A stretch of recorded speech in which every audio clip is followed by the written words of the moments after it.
Right, so this lore video is gonna have a bit less structure than the previous lore video. So it's like, imagine writing a script for a lore video, like straight up couldn't be me. Imagine not just recording every single video on the spot. You know, that's how all real content creators do it, you know. All real content creators simply just make it on the spot. Anyways, whatever.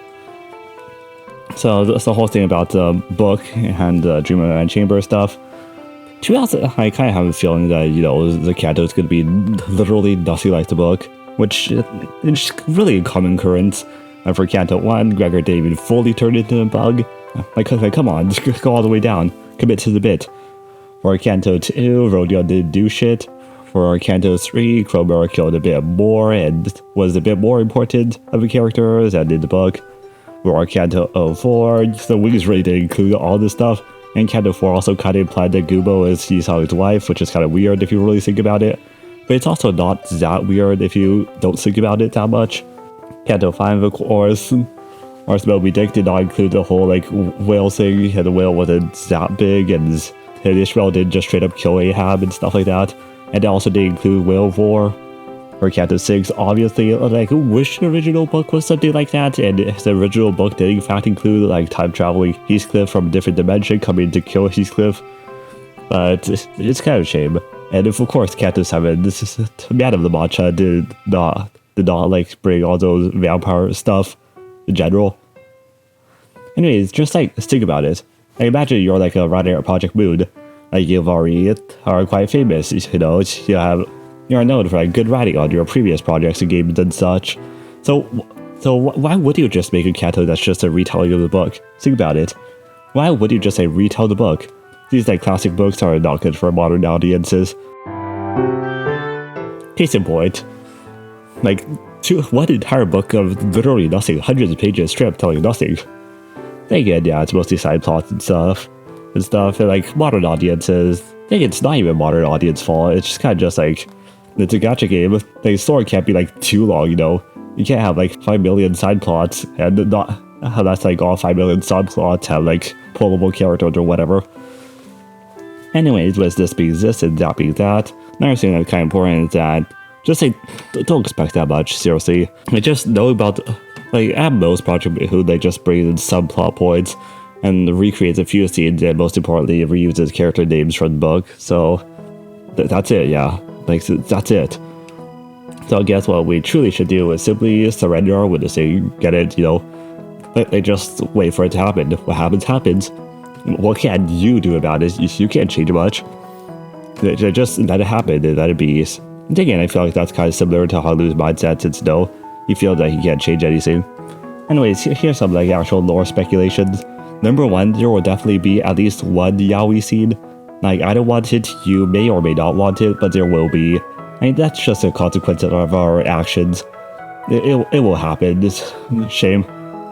Another thing is that in like a bunch of like modern Chinese like web novels and such, there's consistently like kind of a reused plot point or like plot line of just going back to the main family of the main character. Right, it's a quite consistent thing. Sometimes they don't go to the family of the main character, but to the side character instead. But whatever, same thing. It's kind of like it's a really common trope, like, you know, tournament arcs and stuff like that. Like, that's common as a tournament arc, and it functions as a tournament arc in a lot of these novels and such. And the whole point of these arcs is that, you know, they go to the family, either the main character shows off their really cool abilities and the family just glazes them, and then they manage to get a new waifu that's technically not incest, but they're added in the harem since, you know, it's, like they're from the main family and they're from their family, but it's technically not incest. But like, then you get the point. Or of course, like, they figure out family has like some huge dark backstory. And then, like, the family gets real mean at the main character, and then the main character just, like, styles on them. Like, the ship just aura farms on them. It just uses, like, a forbidden technique that they haven't seen in 5 billion years, or something like that. Like, something close to that. I feel like Limbus Company will be somewhat close to it. And of course, like, the whole thing having to present something to the family. Like, it's still kind of interesting, like, what would he present? I feel like the best things are obviously Dante and the bus. But, like, Limbus Company probably don't actually want Halu to just give away the bus or, like, give away Dante, since, like, they're way too important. I feel like it'll be something, like some stuff that he just has on him conveniently. Or like just like have us in the middle of a Canto just kill another contestant and takes our stuff to use as our own. Or it could be something real silly and like more accurate to book accurate Halu and simply just have him write a poem on the spot and just have everyone just be happy about him. But, this is all I can kind of expect from this. Alright, yeah, I just remembered something. Like in the Twitter reveal stuff where they revealed the Limbus Company characters, Halu's the Twitter stuff that reference Halu was kind of about how real and fake Jade is and such like that. So I still feel like Halu is definitely a fake Jade though. Since number 1, his eye glows, while real Jade does not glow at all. And number 2, real Jade has its flaws, and Halu tries to put on persona, being a perfect person who doesn't much care about anything. And real Jade has its flaws, while fake Jade is flawless and glows. So I also kind of feel like at the end of the Canto, where Dante has to bring back Halu from distorting. By the way, he's probably distorting. It's in the side chapter with the head chicken stuff. Voss talks about distortion, and Halu gets used as an example. And when he gets asked about it, he just says something like, "Yeah, I think I'll distort." So when Dante has to bring back Halu from distorting, he'll probably say a line like "Wow, you're even if you're not a real Jade, you're still a real Jade to me." Or a real Jade is flawed, but you're perfect, or something like that. Like some dialogue like that. Comment your version in the comments. What kind of stuff would you say as Dante here? But truth is that I guess it's best for us to surrender our witnessing. What happens happens. The story will come along. What comes around goes around. It will happen eventually. That's it. Just kidding. I'm not done. Anyway, so here's the actual schizo part of the video. This video kind of just is more about how other people view the Canto and how other people are thinking about this kind of stuff. So I'm kind of just talk about it. So first is Welvander's video. I don't actually know if you should watch it. Covers Dream of the Red Chamber, but it also doesn't. And you could also just read the Wikipedia, since the Wikipedia actually brings in more plotline and such. Well, he just covers the main plotline. Well, whatever. So here is a talking point for this section. Should you read Dream of the Red Chamber? Realistically, you probably should. And actually, in a lot of Chinese primary schools and such, you actually have to read Dream of the Red Chamber. Can you imagine that? Can you imagine that? Can you? Here's kind of the thing. Welvander kind of treats Dream of the Red Chamber the worst thing ever. He's phew, thank God that's finished. Thank God I'm over with, he kind of treats it more of an endeavor and a forced amount of suffering. And he kind of thinks of it like his job, since it's his job as a content creator and stuff like that. But whatever. It kind of depends on what you actually want to read it for. If you wanted to read it for Limbus Company stuff, not really. A lot of these cantos can kind of be understood without the book. Except Canto 2 though. Canto 2 is a masterpiece. You just haven't read the entirety of Crime and Punishment, and you haven't actually psychoanalyzed all the characters. So the whole point is that, if you want it for Limbus Company purposes, probably no. Limbus Company probably isn't even good to reference the whole thing. Just read the Wikipedia page, and that's that. Yeah, also, if you want it for, more hot Jazzy Train content, or hot Hanglu content, or whatever the hell, you don't need to do that. Simply just read fanfics. Or, even better than reading fanfics, simply just, imagine both of the characters in your head, and just, imagine them doing things. That's way easier than just, reading a book. Simply just manifest their existence. Simply think about them really hard. With that being said, here are, some stuff about the book. Of course, Halu was the one born with a Jane in the mouth. So, watch my previous video on this. Halu's then in Limbus also had a bunch of new meanings and such, and stuff like that. As I said, watch my previous video, it talks about this better. Of course, Jia Baoyue and the Dream of the Red Chamber is one of the favorite childs of his family. He likes poetry, he doesn't like studying, he's just like me for real. The Canto, when the Canto comes out, simply just imagine Halu, what would he do in this situation? You don't really need to know how the book version of him, since the Limbus Company version is also quite different. And so the Limbus Company version of him is stupid. Then again, the book version of him also has a few kind of dumb moments. But he also has a good amount of smart moments. Did you know that? But overall, he doesn't like studying. He's smart. He's talented. All right. Yeah, the Jade. They said in the previous video, the Jade's something that's left after the heavens came into form, and he was born as a Jade on it, and the Jade had like an inscription on it, and it said stuff. Like imagine being born with a magic rock and also having like a poem on the magic rock. But then again, that kind of sucks that Honglu didn't really like the Jade, since like a lot of times his family would just show him off.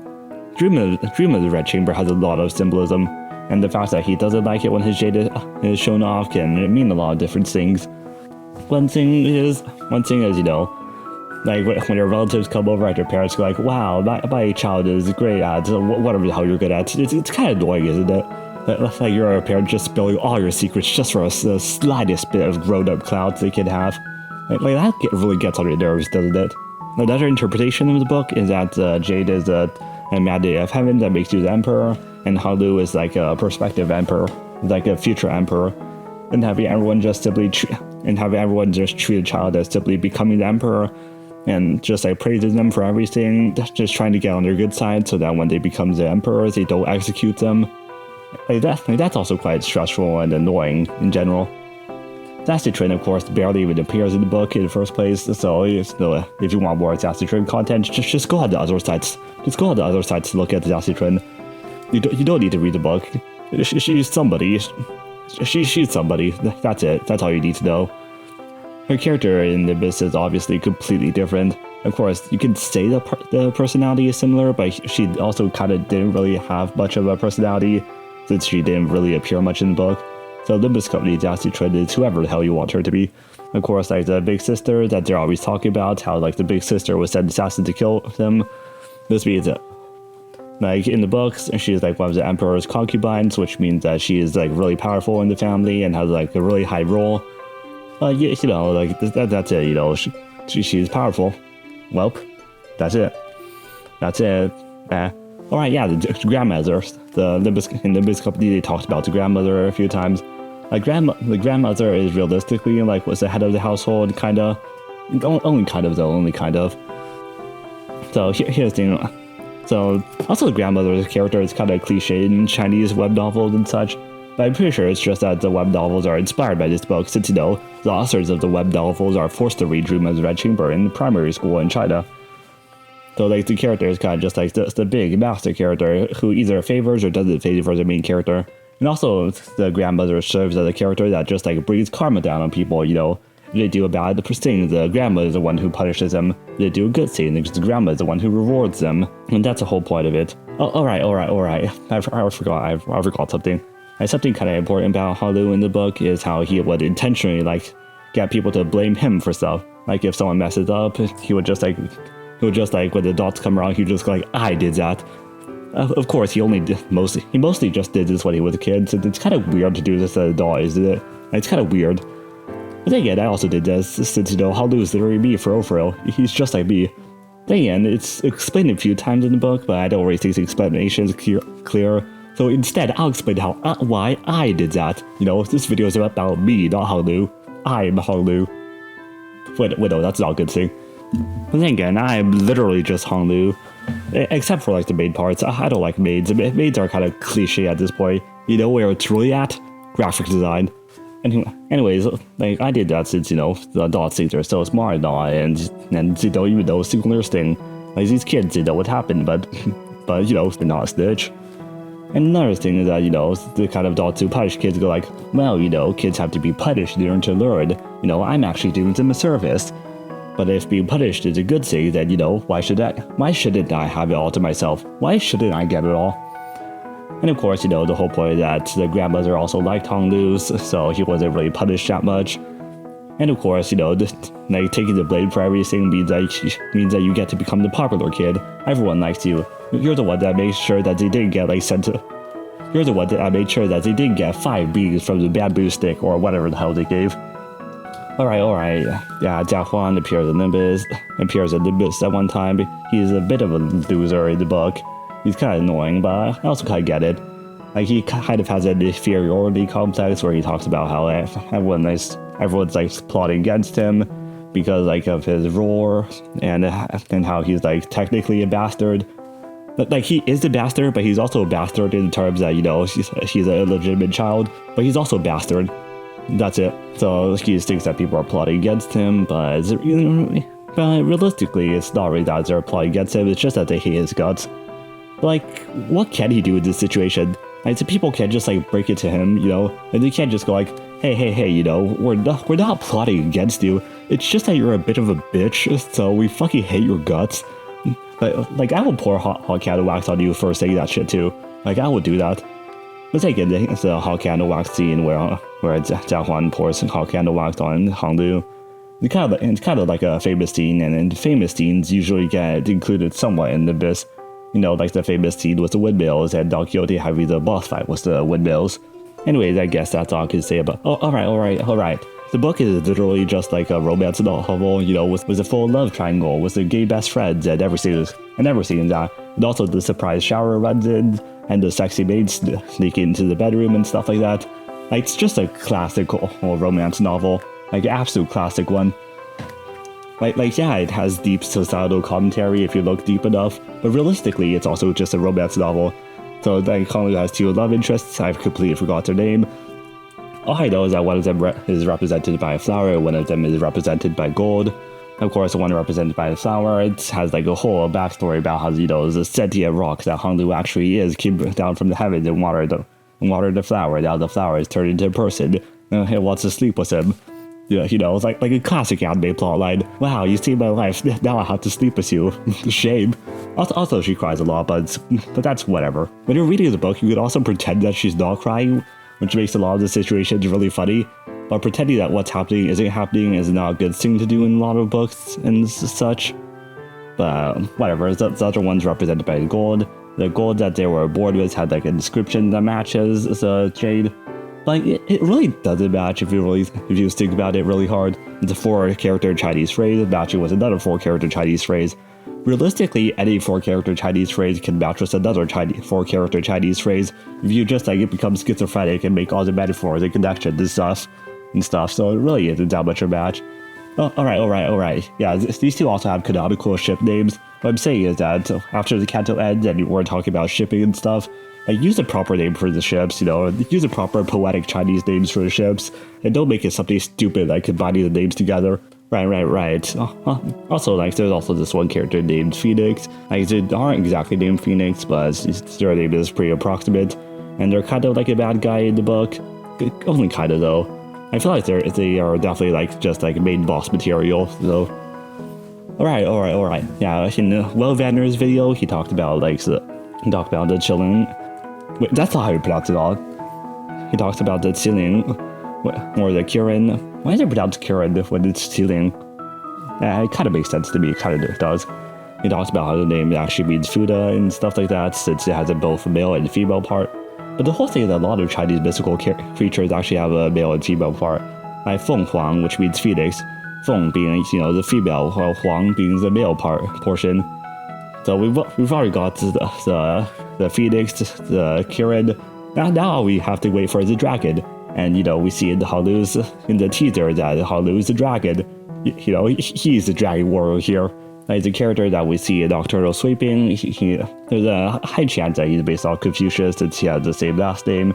And of course, the side characters are named after his disciples. Well, that makes sense since, like, Dream of the Red Chamber also dealt with, like, Confucianism and a lot of Chinese philosophies and stuff. So it's really deep, you know, it talks about all of the issues that the average medieval Chinese person could have, including being haunted by ghosts. That's a plot point, by the way. So here's some stuff about Confucius. Like, you know, he's the founder of Confucianism, so it's named after him, obviously. And he was born in ancient China, since, you know, obviously, too. Another thing that's kind of important was that he was extremely ugly, since his dad was a warlord, and he looked exactly like his dad. But in Limbus, you know, it's clearly not the case. Another thing that's only kind of important. China had like 3 main philosophies: Taoism, Confucianism, and Buddhism. And all 3 main philosophies were like heavily represented in the book. This, you know, the 2 people that the Jade Stone reincarnated to Hanglu were a Taoist monk and a Buddhist monk. And of course, when Hanglu goes down to the mortal realm, he like talks about Confucianism, and there are like themes about Confucianism and stuff. But something kind of important about these philosophies or religions or whatever you call them is that they're kind of different in the sense.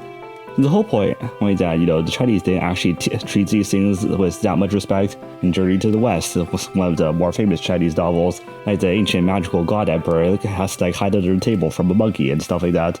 And that book was written really far in the past. So this kind of just shows that the ancient Chinese kind of really didn't care much for these things. Right, another thing is that these aren't similar to modern religions or beliefs in general in a lot of senses. It's that all three are compatible. You can believe all three at once. You can practice all three at once. Some customs are kind of contradictory. Like how Buddhism makes you shave your head bald, while Confucianism has some things against it. But it's not exactly that much of a conflict, since the whole thing is that you can believe in all three at once. And most people actually kind of believed in all three at once. There are shrines that contain both statues of Buddhist gods and Taoist gods simultaneously.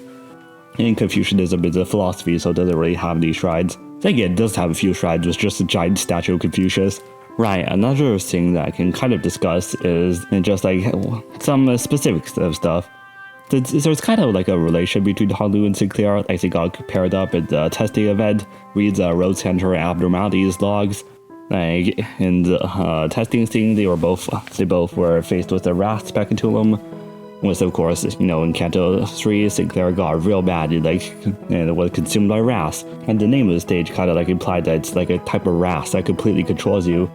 Well, of course, Honglu doesn't seem like this. I feel like he'll do this eventually. I feel like he might just get real mad into Canto.